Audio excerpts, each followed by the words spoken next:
Si les femmes représentent 60% des diplômés Bac+5 en France, elles n'occupent malheureusement que 17% des postes de direction. Pire, l'écart de rémunération moyen entre hommes et femmes atteint 24% selon l'INSEE, et même à poste équivalent, formation équivalente, l'écart est encore de 9% entre hommes et femmes. À la différence d'autres pays comme l'Allemagne, la Suisse ou l'Islande, premier pays à interdire les inégalités salariales entre hommes et femmes, en France, les convictions et les réglementations ne suffisent pas à briser le plafond de verre en entreprise. Heureusement, les choses sont en train d'évoluer. Tout d'abord, cet état de fait alarmant a fait réagir le gouvernement. L'égalité salariale est ainsi devenue une des grandes causes nationales. Le président de la République, Emmanuel Macron, l'a martelé. L'égalité salariale est à la fois un devoir politique et moral, mais cela rend surtout les entreprises plus performantes et plus innovantes. La performance, voici un argument qui devrait faire bouger les lignes, patrons et actionnaires en tête. Selon une étude du cabinet Global Contact en 2016, les entreprises françaises où travaillent autant d'hommes que de femmes sont plus performantes.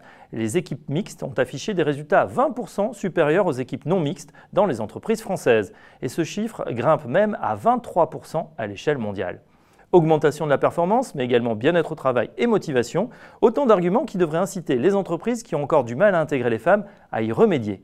Comme disait Stendhal, l'admission des femmes à l'égalité parfaite serait la marque la plus sûre de la civilisation et elle doublerait les forces intellectuelles du genre humain.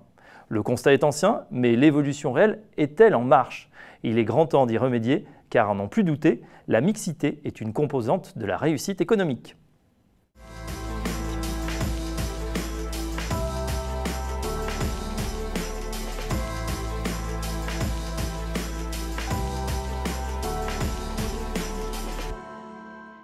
Chaque année, du 30 mai au 5 juin, a lieu la Semaine européenne du développement durable. Pour nous éclairer sur cette semaine et en parler, nous sommes en compagnie de Pierre Valentin. Pierre, vous avez quelques chiffres à nous apporter. Oui, la Semaine européenne du développement durable, c'est 360 000 participants. C'est 4 000 manifestations, animations, conférences, initiatives locales, citoyennes.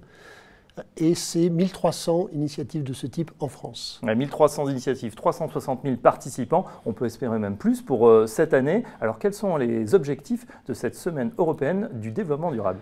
Alors la Semaine européenne du développement durable avait pour objet de faire de la pédagogie autour de tous les enjeux du développement durable. Ces enjeux, on peut les rappeler à travers les objectifs du développement durable de l'ONU. L'ONU a fixé il y a quelques années des objectifs pour 2030, 17 objectifs du développement durable, qui se regroupent autour de sujets de pauvreté, donc c'est le développement durable et humain, éradiquer la pauvreté, préserver l'environnement et puis lutter contre toutes les formes d'exclusion.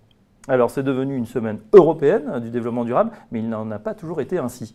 Non, au départ, l'initiative était française, allemande et autrichienne. Et puis les ministres de ces trois pays ont proposé d'élargir et donc de donner plus de force à la Semaine européenne du développement durable. Et la Commission a accueilli favorablement cette initiative. Et aujourd'hui, c'est plus de 30 pays, donc y compris des pays d'ailleurs extérieurs à l'Union européenne, qui participent à ce grand foisonnement d'initiatives. Et en France, c'est le ministère de l'Énergie et le ministère chargé du développement durable qui lui donnent un poids supplémentaire. Oui, c'est effectivement ce ministère dirigé par Nicolas Hulot, grande figure du développement durable qui soutient cette initiative, mais il ne faudrait pas croire que c'est une initiative simplement gouvernementale.